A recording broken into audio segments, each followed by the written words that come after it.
These are the 7 common reasons for poor results. Now, I see these all the time in the people that I'm coaching. These are the most common reasons that people are having issues with their training. So the first one is doing the same training but expecting different results. And if you're doing the same thing and expecting different results, then obviously you need to change something. And that's really important to make sure that the training that you're doing is relevant. So the next one is incorrect match between training and the outcome. So I see a lot of people doing this. This is one of the really big ones, is that they're doing training, they're training hard, but the training that they're doing doesn't match the outcome that they want. It's not the right type of training for the events that they're doing. And to give you an example of that, I had a client midway through this year training for the Peaks Challenge Falls Creek. He was doing a super high intensity training program that didn't have a lot of base and a lot of hill climbing in it. And that training program would probably be ideal if he was racing in criteriums or something like that last about an hour. Now, the next one is training is not structured or progressive. This is a biggie as well. People go out and they train hard, they ride their bikes, they go out with their mates. But the problem is that it's not really structured and it's not progressive. They're not progressively loading themselves up. They're not progressively working through a structured program or a plan.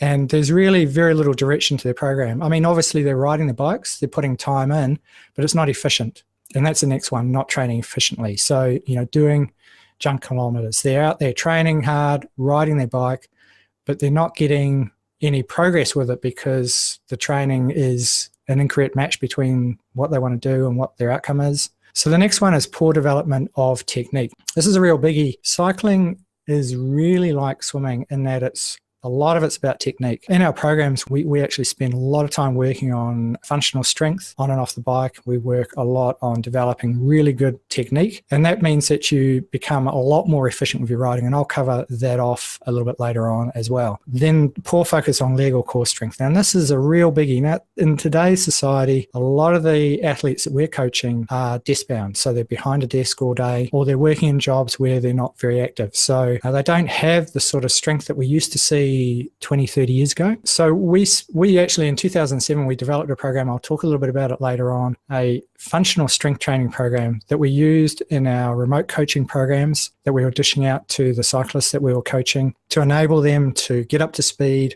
on their leg and their core strength. And this is really important. And these videos are fantastic. So I'll talk a little bit about that later on and how we do that. And the next one is poor balance. And that is, too much focus on either base or speed or, poor inconsistency. There's no building it. So to give you an example of that, I'm an endurance athlete. I love going out for 3-4 hour rides. Love it. But what I know, for me to build strength and speed, I also need to do some specific interval training on an indoor trainer for an hour. And that hour that I spend on the indoor trainer will give me greater results than if I was to just go out and do those base endurance. So it's really working on making sure that you've got a good balance and ensuring that you're covering off specific exercises that you need to do to develop your fitness for the event. The next thing I want to talk about is how we get fit. And this is really important. It's overload. When people understand how this works, the kind of light bulbs start coming on with them. So I wanted to briefly touch on this. This is how we get fit. And I'll just read this out. Improvement comes from training through a proper periodized training plan, which provides progressive overload and recovery. Now, I've put the recovery in asterisks because the recovery is really important. And the understanding around this is that the training load is a stimulus. So when you're training really hard, that stimulates your body to get fit. But it's actually in the recovery that the adaptation happens. So you need both. Recovery is really important to your training. And in recovery, it's either you're doing active recovery, like low intensity efforts, or you're doing, you're sleeping or having rest days. So that's really, really important to understand that. So the next thing I wanted to talk about is how our training structure and programs work. So we work on this fundamental base, strength and speed. And this is really, really important to understand. And I'll talk a little bit about high intensity training as well, because I think it's important for people to understand what it is between building base strength and in high intensity trainings. High intensity trainings like adding nitro to an engine, to a car. So it makes the car go fast. And that's what we want. We want fast cars. But the problem with high intensity training is it doesn't actually change the size of the engine. What we do is we work on base and strength first. It enables us to build a bigger engine first before we add the high intensity training at the end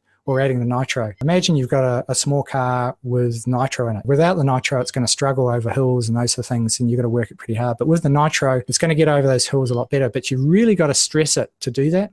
Whereas if you were to then jump in an even bigger car, a big car, right, with a big engine in it, then it's not going to have any problems struggling over those hills and things like the little car has. And then if you were to add nitro to that car, it'd like go even faster. So that's our philosophy around our training, is to work on building a really good foundation first. So when you do add the speed training at the end, the high intensity training, that you get an even better result. And the other great thing about that is that it's sustainable. And I'll talk a little bit about that later on. So let's get into it. So aerobic-based training develops cardiovascular fitness. Aerobic-based training helps build the size of the engine. So it helps with all aspects of your riding, hill climbing, riding along the flat, doing time trials, racing, all those sort of things. It really helps. And what we do is we spend a lot of time working on aerobic-based because it's really important. It builds their engine, makes it bigger. So it means that they don't have to strain so hard to do the same sort of effort as what they were doing 3 months ago or 6 months ago. It's a really important foundation. A lot of people ask me the question, which is better, high intensity training or base training? And I go, well, actually, you need both, and you need the timing to be right. So it's no sense doing high intensity training at the beginning of your program. You got to do base training first. The other great thing is that it prevents injury later on. So you build the foundation so your body's able to take the load, and that's really important. Okay, so it's obviously usually missing from high intensity programs, and it's absolutely required for endurance events. If you are on a high intensity training program and you're doing a big endurance event that's going to last longer than a couple of hours, then the high intensity training is not going to help. And there's a classic, you're always reading studies. Here's this person doing super high intensity, it's a scientific research. The guys are doing super high intensity training, and their results over a 20-kilometer time trial is better than people not doing high intensity training. Well, yeah, that's true. We all know that high intensity training gives you a lift. That's a given. But the problem is that if you're doing a 3-hour event, 20 minutes is not much use to you. You're going to be great for the first 20 minutes of that event, but you're not going to be any good for the rest of it. So this is where we talk about aligning the training with the sort of event that you're training for. Now, the important thing about aerobic base is that it's developed slowly and it's lost slowly. We actually build sustainability in the training programs, and I'll talk a little bit about that with the high intensity training later on. So the next one is strength and conditioning. Now, I'm going to talk about on the bike and off the bike strength and conditioning, and it's important to understand the two different things. So off the bike strength training is done off the bike. So you do it using weights. The training programs that we have for strength training off the bike, you can do at home. And then there's on the bike strength training, and that's specific drills that we do to develop muscle fibers to be able to work with the loads that they would expect out in a specific ride. So for example, one of the rides that we're doing has a very big steep climb at the end of the ride. So we need to develop the athlete to make sure that they're capable of riding at 60 RPM for over an hour or so on that steep climb at the end of the event. So that's really important that we include that in the training. Now, the other thing we need to understand around strength training, and this is specifically related to off the bike, is the distinction between explosive and sustained power. A lot of people, they think, oh yeah, strength training, that means I go to the gym and I get myself onto the machines and I do these really explosive efforts that develop strength and that'll help me climb hills better. Well, it won't. The reality is that sort of training is important if you like, for example, in a sprinter where you need to develop super high explosive power. You go to the gym and you see this personal trainer, and it seems that their primary goal in life is to make sure that when you leave the gym that you're not able to walk out of it, that you have to crawl out of the gym. And one of the big issues around that is that how is that going to affect the rest of your week? You're going to have you're wrecked. You're going to have sore legs. You're not going to be able to achieve the training that you need to do. The training that you've just done in the gym is probably going to be this explosive training that's only going to help you for sprints, and it's not going to help you for sustained hill climbing. So it's really important that the off-the-bike strength training conditioning program needs to be relevant to the cycling that you're doing. Now, I'm not discounting explosive training. That's really important if you're a sprinter.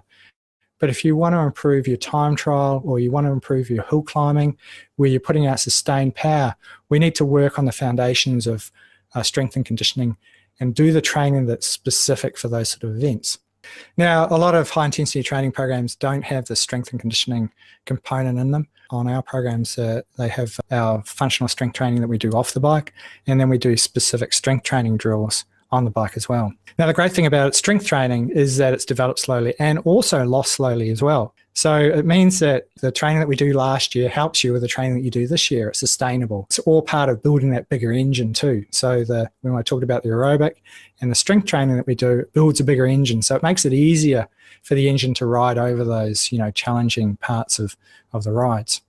Now we talk about speed, high-intensity training. There's no doubt, like I mentioned, that high-intensity training gives you a lift. Regardless of where you are of your training, if you go out and do high-intensity training for 6 weeks, you'll get better, guaranteed.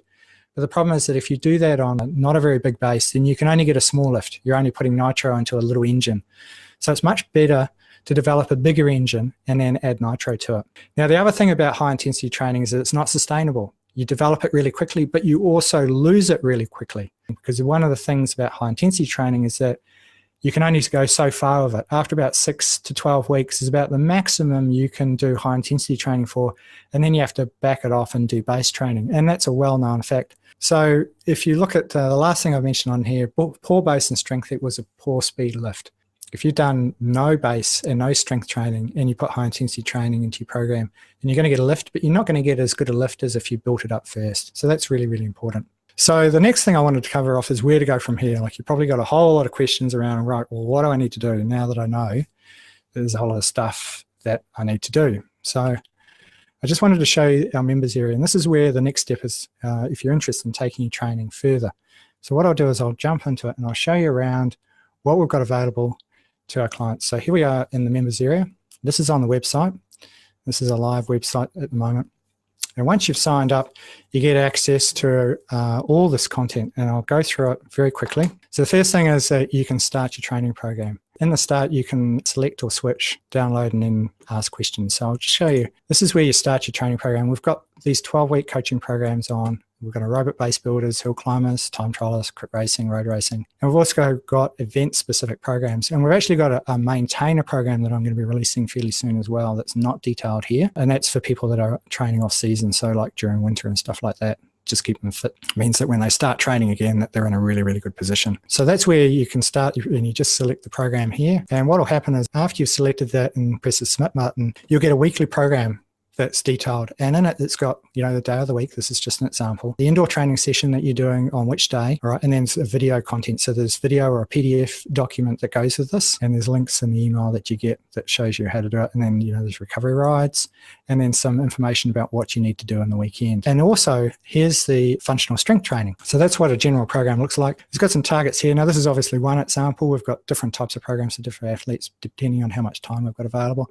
This is a fairly aggressive program that, you know, requires this particular week's looking at about 10 hours a week and about 320 kilometers of riding. So, you know, some people are not like that. Our aerobic base builder program 1 has a lot less hours in it, and our maintainer program will actually have only 4 to 6 hours of training a week. So a lot less training required for those program. Once you've selected it, then you download the relevant material. So there's introductory documents. When you click on that link, you go to the introductory documents, and these documents you just can download directly from the website. And then the indoor cycle training videos are available. So for example, if it's that one mentioned, I think the hill climber, then you just click on the hill climber link, and that'll go to a page that has the indoor training video that you can play online.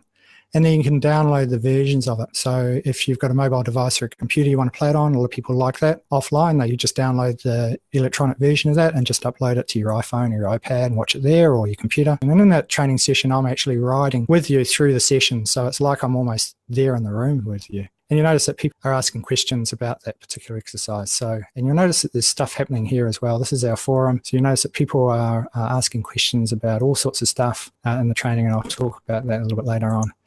Now, the functional strength training program, which is in the program as well, we'll just click on one of these links. Again, it's exactly the same.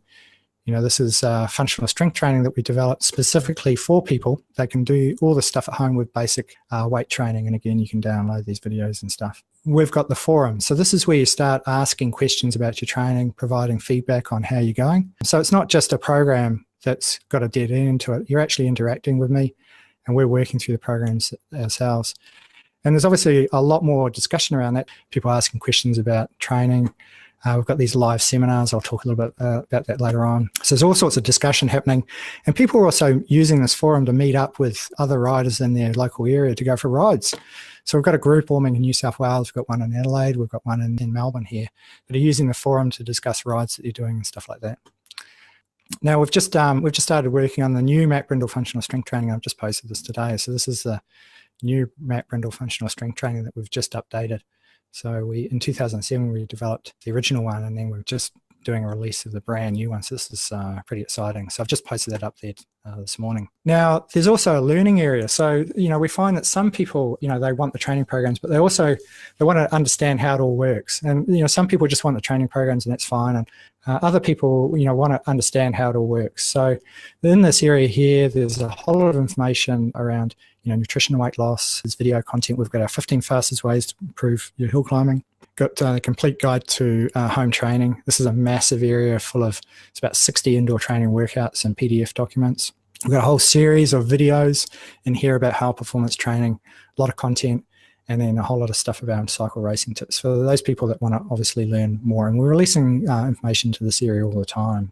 And finally, in the members area, we also have live indoor training sessions that are happening 3 times a week, streamed from our property here in Mansfield. And then November, we've got a hookup about how to get the best out of the heart rate training. We've got another one in December on power training. And then January, we're talking about nutrition.